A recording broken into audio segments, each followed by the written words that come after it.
Chapitre 10. Habileté numéro 7. Promouvoir des événements. Dans l'univers du marketing relationnel, ce sont les rencontres qui génèrent l'argent. C'est aussi simple que cela. Oui, la technologie peut nous aider à tisser des liens avec des gens d'une manière qui devient de plus en plus efficace. Mais rien ne remplace les interactions directes. Les rencontres individuelles, en petits groupes ou dans le cadre d'événements locaux ou de grande envergure auront un impact majeur sur la réussite à long terme de toute organisation de marketing relationnel. Mais un type particulier d'événement est plus particulièrement efficace, et c'est l'événement destination. Qu'il s'agisse d'un événement commandité par l'entreprise ou organisé par les leaders de votre lignée ascendante, l'événement destination est toujours caractérisé par le fait que la majorité des participants se rendent dans une autre ville, séjournent à l'hôtel et assistent à une conférence ou à un congrès. Certaines personnes laissent entendre que l'événement destination n'a plus sa place dans le nouveau monde de la technologie et que les gens ne souhaitent plus se déplacer pour ce genre de rencontres. Tout ce que je peux vous dire, c'est que ces gens ne sont pas parmi les individus les mieux rémunérés de notre profession. Si vous étudiez ce que font les gens prospères pour bâtir leur organisation de marketing relationnel, vous découvrirez que les événements destination constituent une pierre angulaire pour pratiquement chacun d'eux. Il y a quelque chose de magique dans le fait d'échapper au train-train quotidien et de se concentrer uniquement sur ses rêves. Une immersion totale, ne serait-ce que pendant un week-end, est bonne. Vous pouvez l'utiliser pour faire le point et vous réengager envers votre avenir, pour trouver la force nécessaire pour rentrer à la maison et prendre les mesures appropriées afin de faire progresser votre entreprise. Vous puiserez cette force dans les présentations auxquelles vous assisterez pendant l'événement. Parfois, ce qu'une personne dira tombera à point nommé dans votre vie et la transformera pour toujours.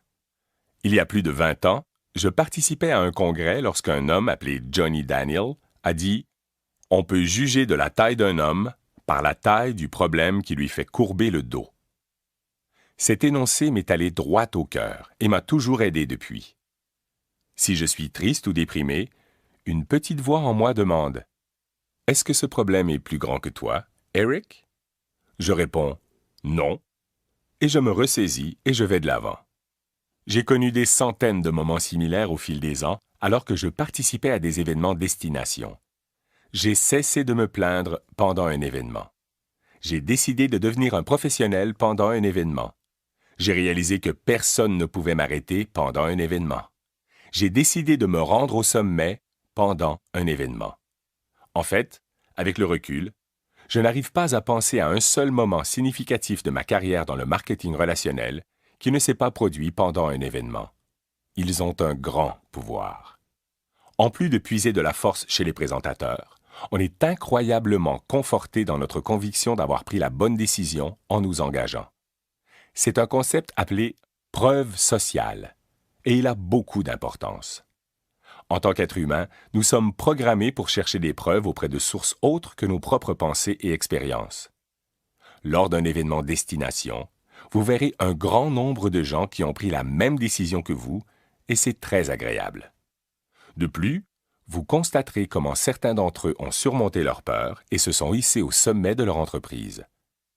Vous commencerez à vous dire « S'ils ont pu le faire, peut-être que j'en suis capable moi aussi. » Ces rassemblements exercent également une certaine pression de conformité positive. La majorité des événements destination sont le théâtre de programmes de reconnaissance. Qui a gagné le concours, qui a gravi un échelon, qui a généré le revenu le plus élevé ou qui est monté sur la scène pour s'adresser à la foule.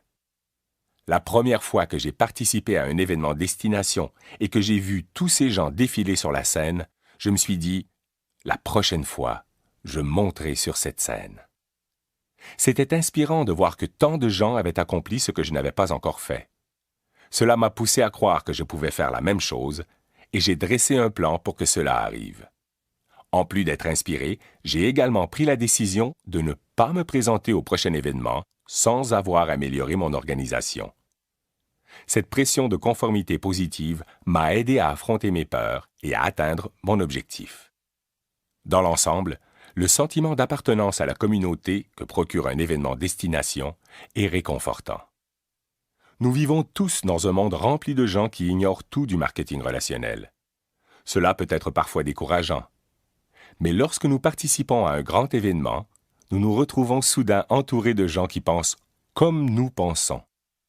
Ils ont des croyances, des espoirs, des rêves, des aspirations et une attitude positive similaire aux nôtres. Passer du temps avec ce groupe de gens extraordinaires peut littéralement nous galvaniser et nous donner la force de poursuivre nos efforts. Une fois que vous comprenez l'importance qu'ont les événements destination pour le succès de votre entreprise, vous devez apprendre à les promouvoir efficacement auprès des membres de votre organisation. C'est vraiment très simple. Plus vos distributeurs participeront à des événements, plus vous gagnerez d'argent. Les meilleurs leaders savent exactement combien de membres de leur organisation y participent et ils veillent à accroître ce nombre à chaque nouvel événement. Pensez-y. Supposons que 2 distributeurs comptent chacun 100 personnes dans leur organisation. Le distributeur A se fait une priorité de faire participer tous les membres de son groupe à tous les événements destination majeurs de son entreprise. Le distributeur B n'a pas cette priorité et seulement quelques membres de son groupe participent à ces rassemblements. Quel groupe remportera davantage de succès? On ne peut même pas parler ici de concours. La première étape, si l'on veut développer une culture qui fait la promotion de la participation à des événements destination, est de s'engager personnellement plus que quiconque à y assister et d'aider les autres à prendre la même décision. Cela signifie que vous devez prêcher par l'exemple et ne jamais rater un événement destination. À mes débuts dans la profession, je ne savais pas comment j'allais survivre. Je n'avais pas d'argent pour démarrer et je ne pouvais pas y mettre le temps nécessaire. Je butais sur les mêmes obstacles que n'importe qui. Mais quelque chose s'est produit lors de mon premier événement et cela a tout changé. J'avais réuni l'argent nécessaire pour m'y rendre en raclant les fonds de tiroir et cela a été une expérience stupéfiante. Pendant l'une des séances, je suis sorti pour aller aux toilettes et à mon retour, devant l'entrée de la grande salle de congrès, je me suis retrouvé aux côtés de l'un des distributeurs les mieux rémunérés de toute l'entreprise. Il avait accompli ce que je souhaitais accomplir, et même plus. Je suis resté là à chercher quelque chose d'intelligent à lui dire. Finalement, je me suis contenté de me présenter et de lui demander « Quel est le secret ?» Aujourd'hui, je sais qu'il n'y a pas de secret, et il aurait pu me le dire. Mais, un peu par compassion, il m'a donné une importante leçon qui m'a servi jusqu'à ce jour. Il m'a dit « Eric, voyez-vous cette pièce? Il s'y trouve à peu près 2000 personnes. Nous tenons ces événements environ 3 fois par année. Voici le secret. Lors du prochain événement, la moitié de ces personnes ne seront pas présentes. Mais l'autre moitié qui y participera aura touché environ 2 fois le revenu moyen de toute autre personne dans la salle. Votre tâche consiste à faire partie des 1000 personnes qui reviennent. Et cela ne s'arrête pas là. Lors du prochain événement, la moitié de ces 1000 personnes ne seront pas présentes. Mais les 500 qui le seront auront touché 4 fois le revenu moyen des autres participants. Cela se produit ainsi d'événement en événement.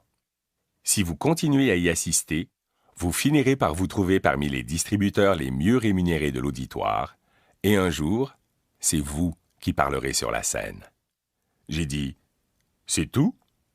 Et il a ajouté « Eric, de toute évidence, vous devrez continuer à perfectionner vos habiletés entre chaque événement. Mais d'après mon expérience, je sais que si vous persistez à assister à nos grands événements, vous atteindrez le sommet. » C'était plutôt simple à comprendre.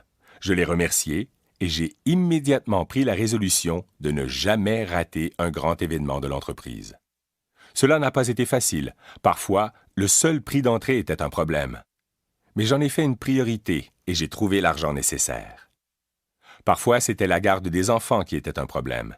J'ai cherché sans relâche des gardiennes jusqu'à ce que mon épouse et moi en trouvions une en qui nous pouvions avoir confiance. Parfois, c'était le transport qui était le problème. Au lieu de prendre un vol direct, agréable et confortable, je devais parfois faire 2 ou 3 escales. Et parfois, au lieu de prendre l'avion, je devais me résoudre à faire du covoiturage avec plusieurs autres distributeurs. Il m'est même arrivé de réserver un autocar et de recruter des gens de ma région pour partager les frais. Mais le fait est que je me suis fait une priorité d'assister aux événements et que je m'y suis tenu, peu importe les circonstances. Pour ce qui est de l'hébergement, je séjourne aujourd'hui dans une suite, mais cela n'a pas toujours été le cas. À mes débuts, je partageais souvent une chambre avec le plus de gens possible. Au lieu d'avoir recours au service aux chambres, nous nous rendions souvent à l'épicerie locale et achetions de quoi confectionner des repas bon marché. Et il n'était pas question de toucher au minibar. Tout ça pour dire que le conseil que j'ai reçu autrefois a donné des résultats. Parce que j'étais ambitieux, j'ai trouvé le moyen de persévérer, contrairement à des gens moins engagés que moi. Et comme me l'avait dit ce leader de l'entreprise, mes revenus n'ont pas cessé d'augmenter d'un événement à l'autre. Et pour couronner le tout, une autre chose étrange s'est produite. J'ai commencé à me sentir différent des autres. J'ai commencé à me sentir comme le super-héros Iron Man. J'ai commencé à être fier du fait que j'étais encore debout alors que d'autres avaient perdu la foi. Par conséquent, si vous êtes plus déterminé que quiconque à assister aux événements destination de votre entreprise, cet engagement d'une importance capitale vous servira très bien. Une fois que vous êtes totalement engagé, la prochaine étape consiste à accroître le nombre de membres de votre équipe qui assisteront aux événements avec vous. La majorité des distributeurs parlent du prochain grand événement à leur groupe et puis attendent sans rien faire, espérant que les gens s'inscrivent. Les professionnels comprennent qu'il y a une grande différence entre un annonceur et un promoteur. Les promoteurs font de l'événement une priorité pour le groupe. Ils livrent leur message avec persévérance. Ils racontent des anecdotes qui inspirent les gens à passer à l'action. Ils ne tiennent rien pour acquis et insistent jusqu'à ce que les membres de leur équipe s'inscrivent. Une chose que j'ai apprise il y a longtemps, c'est de ne jamais accepter les excuses de quiconque, du moins de prime abord. Je ne saurais vous dire combien de gens ont commencé par m'exposer les raisons pour lesquelles ils ne pouvaient pas assister à un événement destination, pour découvrir ensuite que ces raisons n'étaient que des excuses inventées de toutes pièces. Le problème avec les amateurs, c'est qu'ils acceptent ces excuses et que ça s'arrête là. Une personne dit « Je ne peux pas m'absenter du travail » ou « Je n'ai pas les moyens d'y participer » ou « Je n'ai personne pour garder les enfants » ou « Qui va s'occuper de mon chien » ou « Il y a une fête d'anniversaire pendant ce week-end » et les amateurs répondent « Oh, eh bien, c'est la vie. J'espère que vous pourrez venir la prochaine fois. » Les professionnels ont une mentalité complètement différente. Lorsqu'ils entendent une objection, ils ne gobent pas cette histoire parce qu'ils savent qu'elle n'est probablement pas vraie, ou du moins pas suffisamment vraie. Ils tentent plutôt d'aider leur interlocuteur à comprendre la signification et l'importance de sa participation à l'événement. Ils procèdent ensuite à une séance de remue-ménage avec lui afin de trouver un moyen de résoudre le problème initial. Je ne saurais vous dire combien de gens qui avaient décidé de ne pas assister à un événement et à qui j'en ai parlé pour, en l'espace de 5 minutes, les faire changer d'avis et s'inscrire. Ici, la leçon est de raconter votre histoire et non de gober la leur. Pensez à cette habileté comme si vous étiez une société cotée en bourse et que la valeur de votre action était directement liée au nombre de personnes qui vous accompagnent à chaque événement destination. Si c'était le cas, vous vous feriez une priorité de rassembler le plus de gens possible, n'est-ce pas? Peut-être assisterez-vous seul à un premier événement. Mais votre but sera ensuite d'amener quelques personnes avec vous lors de l'événement suivant et d'accroître ce nombre d'événement en événement. Il n'y a pas d'arme secrète dans l'univers du marketing relationnel, mais cette habileté est ce qui s'en rapproche le plus.